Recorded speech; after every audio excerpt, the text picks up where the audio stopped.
What you cooking, Mom? Fucking cut. Now I'm gonna go. I'm gonna go purchase one. That's the problem. This ain't for me. I was like, the background is mom and dad was addicted to crack cocaine. Okay. Right? Hi, how are you? All praises to the Most High. I am Doc Holliday, and welcome to the Doc Holliday Show. You know what this show is all about. It's all about uplifting strong black men, black women, black teen, black child, black royalty. All about the positivity. And today I am joined by a black man, black royalty. My guy, Oscar Pruitt. They call him Funny Man. Oh, I call him Funny Man. Oh, OP, what's up, man? man, what's up, man? I am happy to be here with the one and only Doc Holliday. First of all, bro, all praises to the Most High, man. I'm glad to have you on the show, man. It's an honor, man. I know all about you, but I'm going to give the people a quick look, you know what I'm saying, cliff notes. You got your own heating and air conditioning. I mean, and, bro, you know what, man? Charge it to my education, man. I just figured out what OPACHS meant, dog. Oscar Pruitt, air conditioning, heating service. Dog, I just figured it out, bro. You know what I'm saying? I was like, why he named it OPACHS? Then they're like, dumbass, boy. I said, damn, that's him. But anyway, man, he has his own air conditioner, and you're a comedian. So do you do the air on the side? Are you a comedian? But you do comedian on the side because you're great at both of them, man. I appreciate that. I don't see anything as a side. I mean, I think I do both, and I try to do it to the best of my ability. Like what you do more than one thing, and you're good at it. Motivational speaker. I've seen you mentor brothers, and you deliver uncut, raw facts for our people. You good at that. So I just can't say you do anything on the side. You good at all, right? I was actually trying to, crack a joke. You know what I'm saying? I ain't good at joking. You are. Because I know. Whenever you got to explain a joke, it's not working. That's your lane. Because you don't do anything on the side, man, because you're heating the air conditioning business, extremely successful. I want to start with that, man. But first, tell the people, Oscar, where you from, man? Give them your background. I'm originally born in Clarksville, Mississippi, but based on the amount of food stamps that was given between Chicago, Illinois, and whatever was going on in Delta, that was my mother moved me from. As they was giving $50 more in Chicago, we lived up there. $100 more, Mississippi was down there. We bounced back. It wasn't nothing to do with crime or gang banging. It was food stamps. It was what it was. As she kept moving back, that would happen. Now, what brought you to Memphis, man? What brought you out of Memphis? What brought me to Memphis was I wanted to go to school in air conditioning heating, and I accidentally robbed a guy. I had to get out of Clarksville. That's what it was. How the hell you accidentally rob a guy? I didn't mean to. Okay. It was basically I was with some guys, and I didn't know they was robbing people. I'm just driving. Hey, man, stop right here. We'll be right back. That's what it was. I was getting out of the car robbing people. And I said, I didn't want to live that life. And he found out it was my car. So I sold the car and got on the bus, came to Memphis. Well, damn, bro. I'm glad the damn statutes of limitations are over, man. But hey, speaking of heating and air, man, you have what I say, man, is not only an essential skill, man. That's one of the best skills and best trades to have because I always want heat and air conditioning. Just like now, it feels good in here. And I tell people, man, it's good. It's good to go to school and get that book knowledge, but to have a trade and to be able to do something with your hands, that's something I wish I was able to do. But what made you want to go into heating and air? Well, I wanted to get heating and air early. What happened was my uncle owned a little, construction remodeling business in Clarksville, Mississippi. And I got to a point where, I was just making $100 a week while I was in college, just driving, dropping off material. Then he said, hey, okay, nephew, stop giving checks out. So I'm just riding and I'm just looking at everybody check. And I looked at people through the envelope. Yeah, I'm like, what? Okay, I know what the sheetrock got, mate. I know what the plumber, mate. What is a VOOC? I didn't know how to say it. I said, a VOOC? A Havok? I don't know. So I said, Mr. Hodge, what is a VOOC? He laughed at me. He said, well, I do air conditioning heating. I said, let me see what you do. So I called my uncle, my granddad, and said, I ain't working with y'all tomorrow. I'm going to go see what Mr. Hodge is doing. So I went there, and I dropped out of school. I was done. I left upstate and never looked back. So I just I'm done. So I figure out where I can go to HVAC school. So I came up to Memphis, slept on my auntie couch, got put out, but I finished school. That's pretty much how that worked out. Hey, but for real, talk about them obstacles, man, because apparently you had some coming from Clarksville, then you said moving and coming here and getting, living with your aunt, getting kicked out and having to make a way for yourself, because I'm pretty sure, just like any other trade, any other thing you do, you got to get good at it. You got to get good at it. But the thing is with me was I was fortunate to be around amazing black men. You know what I'm saying? When I was put out my aunt's house, I bounced from a rooming house to the sawmill on South 3rd in Maryland. I don't know if y'all know what's that, right by Lottaburger. Yeah. All the homeless people in South Mill sleep at. Yeah, Dude man. taught me how to be homeless. He said, look, man, you can't be dressed nice. You gotta look like you're going through something. You know what I'm saying? You can't ask nobody for no money and using right either. You gotta look sad. The dude that Cool Breeze taught me how to beg. You know what I'm saying? But on the real, I bounced from a rooming house to the sawmill, and I ended up, once I finished school, I met a guy that let me live. He saw me, struggling. He's like, yo, man, move in my duplex and pay me when you got out of school. So when I got a job, I started paying them rent, $225 a month. And my little country boy didn't know how to pay rent. I was paying them every other month. I ain't never made no money. I was buying alligators and going out kicking it. I was doing the right thing. And but anyway, so I went and got an apprentice, and I stayed with them. And before I know it, I bust my butt, and I made them folks a lot of money. And they was trying to pay me way too early to top out because I knew how to talk to people. And that's all this is. Heating and air, you got to have good communication skills, good mechanical aptitude, and you got to show up on time. And I was able to do all three. Made them a lot of money.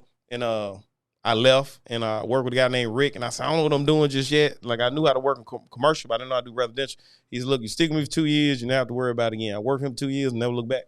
And broke out on my own. That was it. Now, when did you start OPACHS? How long? I started OPACHS in 2000. I started OPACHS in 2000, but I didn't. Basically, I was working for. I was in a union. I was working for OPACHS.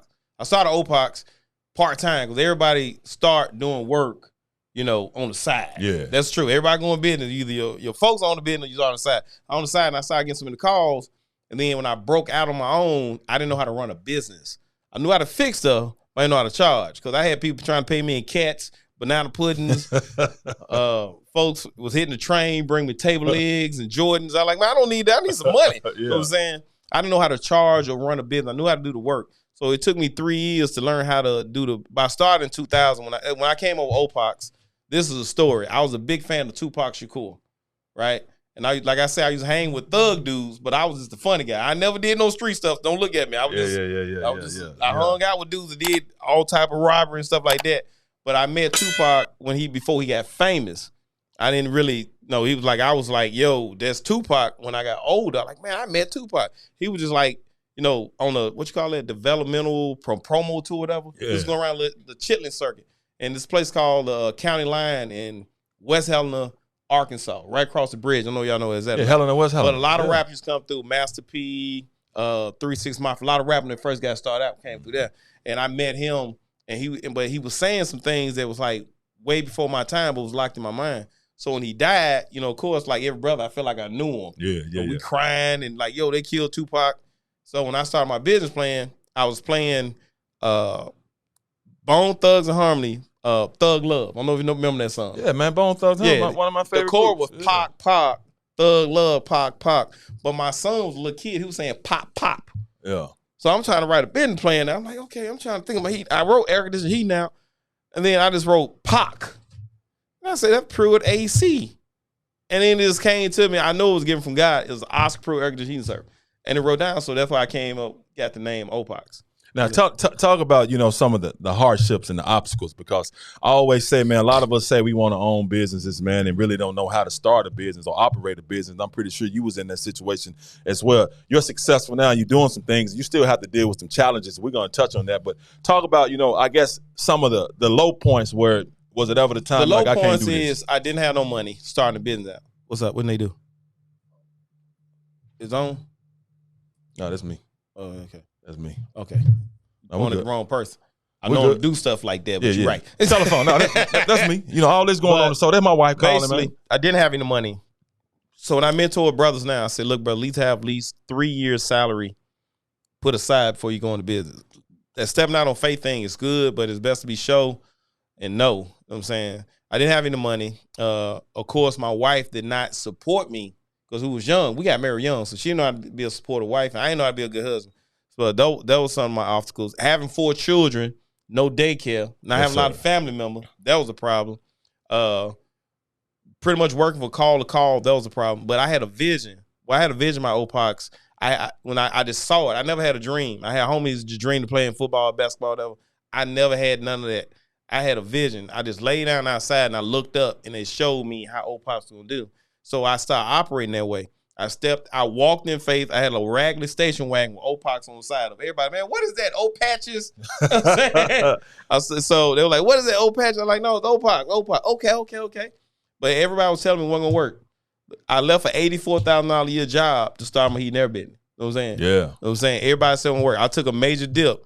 The 3 years I was struggling, when I met Rick showed me how to be a heating and air contractor. He showed me how to be self-employed. Then I learned how to be a business owner, you know what I'm saying, and employ people. But the hardship I dealt with was not really racism, but really it's a syndrome, and I hate saying it, but I know it's real. I call it back porch syndrome. Yeah. With black people. No, I started in South Memphis and Westwood. Those are my first clients. And it's kind of crazy 20 years later now. Their children are my clients. But what's so crazy is I had brothers and sisters saying to me it wasn't going to work. And that hurt.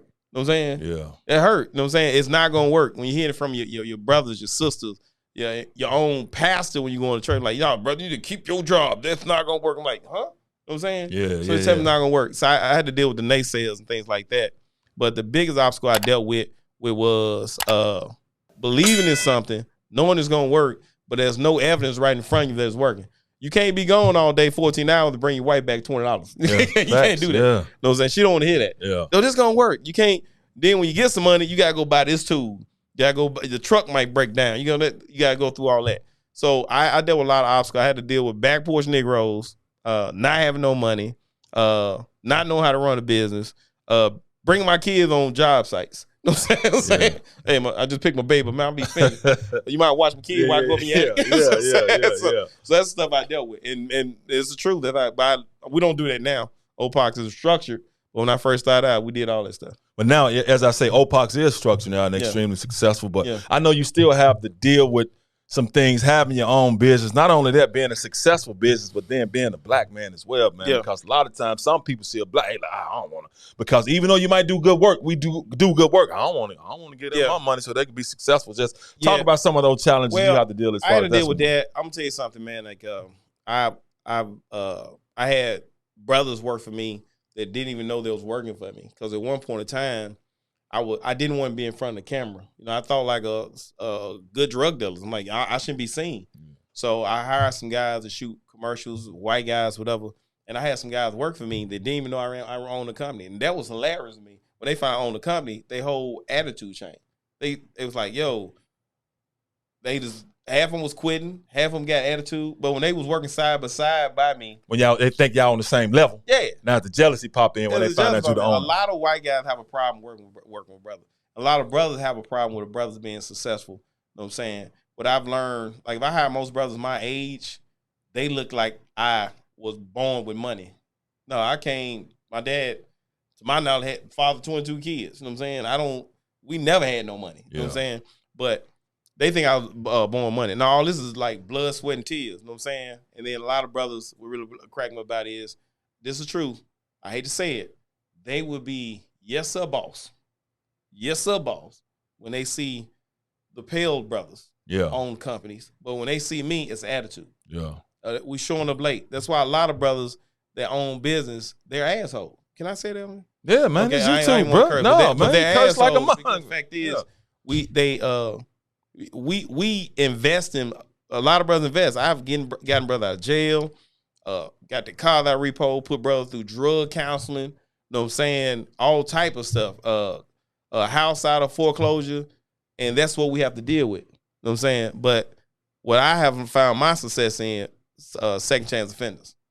I found greater success. You catch a brother getting out the halfway house. I actually hang out at the halfway house once a month. Yo, if you got any brothers that ain't rape or keep me, ain't got no real violent, and the reason why I do that, a lot of people trip. And OPACHS also get at least we try to aim for 5 brothers getting a record expunged a year. Mm-hmm. But the fact is that the only difference between them and us is they got caught. I'm just being real. Yeah. So I'm not judgmental. Yeah. I ain't talking about, like raping or harming some older person or somebody can't defend himself or murder.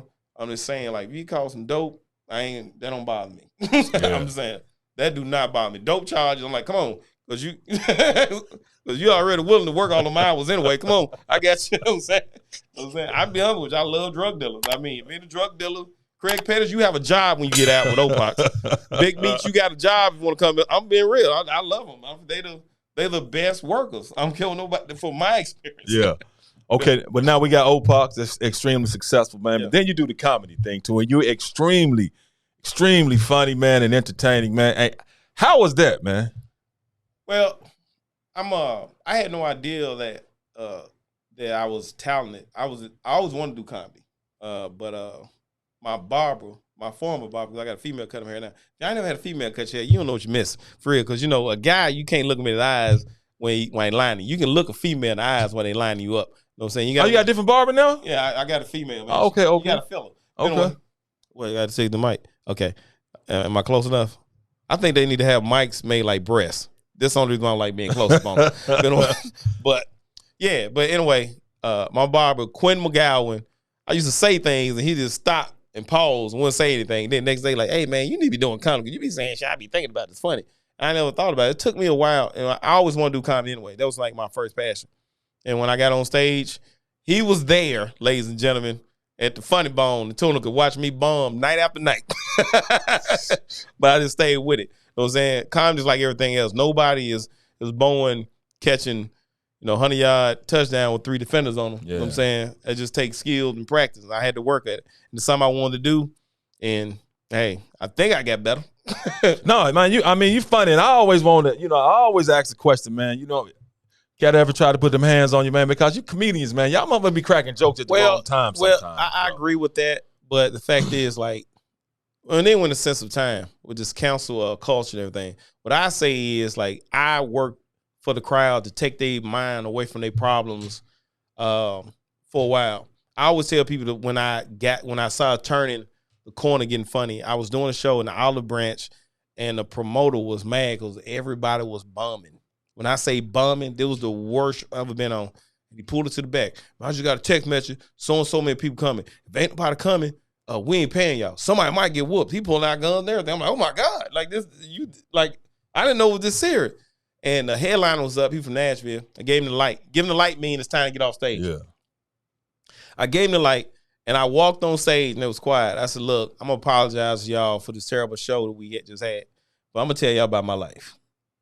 And that's when people started laughing. When I just started being honest and started trying to create a joke. Exactly. That's when they started laughing. When I started talking about my life, people understand, I have nothing to show that I'm a successful businessman because I joke a lot. You know what I'm saying? When I tell people like how I learned how to run a business, like I didn't read any management books. I just looked at successful black men, strong black men on TV and mimicking it. Like first time I had a drug addict, I did exactly what Mr. Clark did. I pulled him on the roof. Smoke crack, don't you, boy? You know what crack does? Kills your brain cells. You know what I'm saying? I talked to him like that. Yeah. You know what I'm saying? So I learned from Denzel to Morgan Freeman and Martin Luther King. I like this. I'm gonna talk to people. I'm talking to brothers just like I don't know how to manage people. I still don't know how to manage people. You know what I'm saying? I'm terrible at managing people.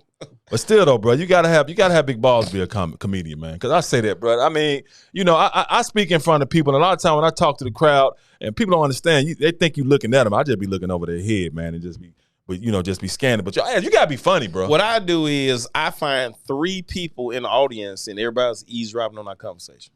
Gotcha. Make it personal. I make it personal. Like, I'm more of a conversationalist when I do comedy, and the thing is, like, if you can't relate to people, you have nothing to offer them. You know what I'm saying? Like, anybody can talk about how much money he got, what type of car, but can you talk about, like, I don't want to go to work this morning, but I got these bills? Can you talk about how these kids get your nerve? Can you talk about how much you love your wife, but that big booty chick on Instagram who picture you always like it? You know what I'm saying? Not loving, liking, baby. We should clarify that. You know what I'm saying? Man, women don't give a damn about that, brother. The like button is a love button to them because your ass looking. Because I sure got in trouble just the other day, man. I just popped my phone up and it was a website, man. And my wife laying in the bed. She just got fire hot, dog. But I feel you, man. But honestly, man, what you do is I give you a huge salute, not only owning your business but doing comedy, but you're still doing some other things as well. And as you said, you're employing other brothers and lifting them up. And also, man, you got kids, man. You know, they help. You know, your young boys help run. They help run your company. My son and my daughter, and I have a nephew that works for me. And that's a blessing to see. Like, I didn't ask my son to heat in there. I had no idea I had that type of impact on him. Because I didn't want to do nothing my dad was doing. Like, my dad tried to make me work on cars. I look at that oil in my fingernail. I'm going to the house to read a book. Yeah. That's me. That was me. I hated working on cars with a passion. But I never made my son do it. I asked my son what he want to do. He said he want to go to college. So I said, okay, go to school. He going to school. Then I said, son, I'm not paying for no D's. He said, well, Dad, I really just want to do heating and air. I said, well, you could save me $8,000. We could have been did this. You know what I'm saying? So he got in the HVAC. It's cool. It's still kind of hard being a father and the boss. It's hard because I talk crazy to my son and he be taking it personally. I said, man, I talk crazy to everybody that work for me. You know what I'm saying? When they do something stupid. Yeah. You know what I'm saying? So it's kind of hard. And he have to learn to switch between me being his father and me being his boss. You know what I'm saying? Which is that. And one day, like, he wants to take the company over, which I hope it works out because a lot of businesses don't make it past the second generation. Yeah. You know what I'm saying? A lot of business. But he wants to take the business over. And my daughter too. They have these big plans of what they want to do with it and things like that, and that's cool. But I don't think I say this right here. I heard this. I read a lot of self-help as far as leadership books. You're not successful until you can sit back and you see a lot of people gain from your success. You know what I'm saying? Until I look up and I got over 30 brothers, the have-nots working for me. So I look up and I can send at least 5 brothers a year to trade school. I don't feel I'm successful. I feel I'm still shooting at that goal. I want to have at least 30 brothers. Then I can look back. I got 30 brothers making drug dealer money. Yeah. That's what I call it. Drug dealer money. And they ain't got to rob, they ain't got to kill, and they provide for their family. Then I feel I'm successful. And I still send brothers to HVAC school. If I can send 5 brothers a year every year, that's my goal. And that's what I'm talking about, man, because this is what this show is all about. And I'm glad to hear you say that because I know that's what you do. It's all about uplifting the brothers and the sisters as well, man, because we have a hard-ass time out here in the world, period, man. And what you call them, back porch Negroes? You got stuff. What you call it? I call them back porch Negroes for people who don't understand. Because every time I say that, I got a lot of family be like, ooh, you talking about me? Well, if that's how you feel, what I'm saying, be cutting you. What I'm saying is back porch Negro, the house Negro and the field Negro. The field Negro, he hated being in the field, right? The house Negro, he was in the house, but at the same time, he thought he was better than the Negroes in the field. So it's always a nigga leave out the field, leave out the house, sit on the porch, and complain about both, but he won't do nothing. Yeah. You know what I'm saying? He ain't gonna try to run and get free. Well, you gotta realize you're gonna die anyway. You know what I'm saying? You can die on the plantation or die trying to get free. Yeah. That's what we gotta look at. So with me, I came up with that term back porch Negro because the fact is, like, I did not want to chop cotton anymore. I literally chopped cotton in Mississippi. You know what I'm saying? We lived on J.Y. Sally Plantation. He was the sheriff of Sunflower County, accused of shooting Fane Lou Hamer. And I remember what he told my father between my 9th and 10th grade year. Oh, that little boy right there, he ain't got to go back to school. He's smart. I put him on a tractor. My daddy said, my son would never drive a tractor for you. My daddy said that. Now I'm saying my father was paralyzed, but that right there let me know that he wanted, my dad saw there was something better for me. You know what I'm saying? So when we look up, we moved to Cleveland. You know what I'm saying? We moved off the plantation to Cleveland, Mississippi. And that back porch Negro syndrome is prevalent in my family. I love them, but there's a lot of things. They scared. The same people told my business wasn't going to work. You know what I'm saying? Yeah. All right. The same people scared to leave their job, which they hate. But when I get around them, we looking 20 years later, they complain about their job. You know what I'm saying? Yeah. Like Cash, I used to tell Cash all the time, man, you are one of the most talented brother I ever seen. And you talking about Cassius, man, the owner of ISF Productions. Yes, he one of the most talented off brother camera over there. All my projects that's worth talking about, he had his stamp on. You know what I'm saying? So I tell people all the time, man, don't be scared. I mean, once you've been broke, what's broken and broke? Yeah, no doubt. There is no broke. There is no level to broke. Ain't no like, I'm broken than you. Yeah. We all broke. You know what I'm saying? Ain't no levels to it. Well, that's outstanding. That's amazing, man. Outstanding conversation. Anything else you want to add, Mr. Pruitt, OP, OPACHS, Mr. Funny Man, before we get up out of here, man? Yeah, I hate doing this. I got to plug myself. No, plug yourself, bro. Y'all follow me on social media, Oscar P. Funny. That's Facebook, Instagram, and Twitter. August 7th, I will be having a Leo Bash hosted by one of my mentors in comedy, Funny Man Prescott. We got Glenn Jones and Memphis' own Tila performing. Y'all gotta love Tila. I'm an old school hip hop fan. I mean, I'm just saying, he from Whitehaven. I know Tila, man. It's Winston, man. He went to Havenview. He from the Haven, man. Yeah, that's crazy. You know, it's like two people that know everybody in Memphis. Everybody in Whitehaven know everybody in Whitehaven.